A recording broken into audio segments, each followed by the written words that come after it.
கேரளாவில் Onam bumper lottery குழுக்களில் திருவனந்தபுரத்தை சேர்ந்த ஆட்டோ ஓட்டுநர் அனூப் என்பவருக்கு 25 கோடி ரூபாய் பரிசு தொகை விழுந்தது.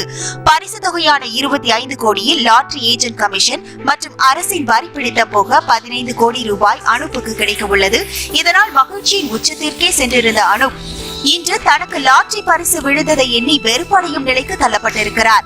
லாட்டரி பரிசு விழுந்த செய்தி அறிந்தது முதலே ஏராளமானோர் அனூப்பின் வீடு தேடி வந்து உதவியாகவும் கடனாகவும் நன்கொடையாகவும் பணம் கேட்டு நச்சரிக்க தொடங்கியதே இதற்கு காரணம்.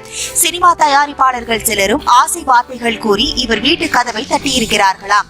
ஆரம்பத்தில் இவர்களுக்கு பொறுமையாக பதிலளித்து வந்த அனூப் தொடர் நச்சரிப்புகள் தாங்காமல் தற்போது உறவினர்கள் வீட்டில் தஞ்சமடைந்து தலைமறைவு வாழ்க்கை வாழ்ந்து வருகிறார்.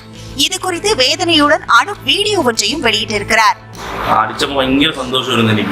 லாட்டரியில் 25 கோடி ஏந்தா விழுந்துச்சுன்னு நினைக்கிறேன். பரிசு விழுந்த முதல் 2 நாள் தான் சந்தோஷமா இருந்தேன். ஆனா இப்போ என் நிம்மதியே போச்சு. பணம் கேட்டு தினமும் ஏகப்பட்ட பேர் வீட்டுக்கு வராங்க. எனக்கு இன்னும் லாட்டரி பணம் கிடைக்கலன்னு சொன்னாலும் நம்ப மாட்டாங்க. கொஞ்சமாவது பணம் கொடுன்னு தொலை பண்றாங்க. மேலும் கோடீஸ்வரரான பிறகும் கூட தனது குழந்தையை மருத்துவமனைக்கு கூட கூட்டி செல்ல முடியாமல் தவித்து வருகிறார் அனூப். என் குழந்தைக்கு உடம்பு சரியில்லைன்னு தான் பார்க்க வந்திருக்கேன். இப்போ கூட என் வீட்டு கேட்ட தட்டிக்கிட்டு 5-6 பேர் நிக்கிறாங்க. பிள்ளைய ஆஸ்பத்திரிக்கு கூட கூட்டிட்டு போக முடியல. எனக்கு உதவி செய்யணுங்கிற எண்ணம் இருக்கு.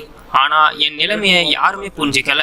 லாட்டரி பரிசு தொகை கையில் கிடைத்தவுடன் 2 ஆண்டுகளுக்கு வங்கியில் டெபாசிட் செய்துவிட்டு அதன் பிறகே பணத்தை என்ன செய்வது என்பது பற்றி யோசிக்க உள்ளதாக அனூப் தெரிவித்துள்ளார்.